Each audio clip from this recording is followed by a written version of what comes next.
No one could spend money like Michael Jackson.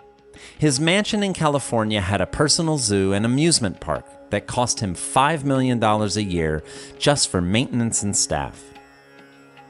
Over the course of his life, he made $1.1 billion, but he spent it all and then some.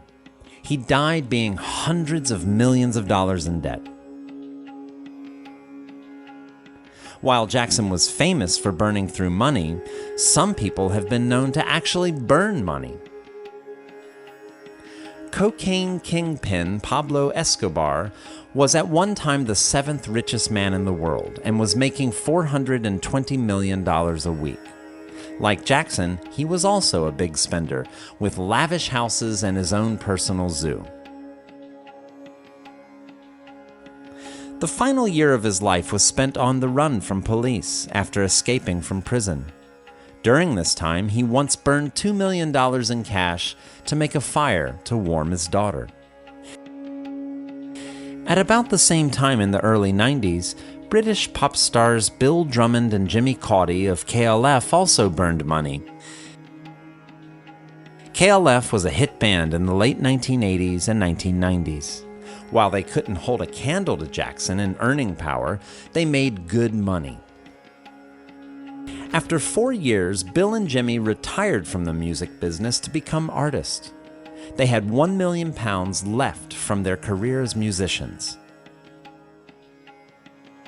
Their first work of art was taking that £1 million and nailing it to a frame. The art world was unimpressed, so they decided to burn the money. In July of 1993, they went to Scotland and one by one, they burned £1 million worth of £50 notes. They actually burned about £900,000, while about £100,000 blew up and out of the chimney. Villagers found partially burned notes around the island. In an interview in 2004, Bill says that some days he thinks back and regrets it, but other days he doesn't. The reason why they did it is still unclear.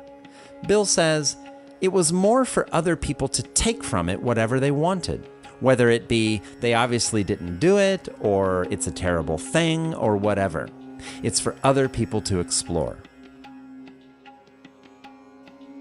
While most people probably think they were crazy, they did have their admirers.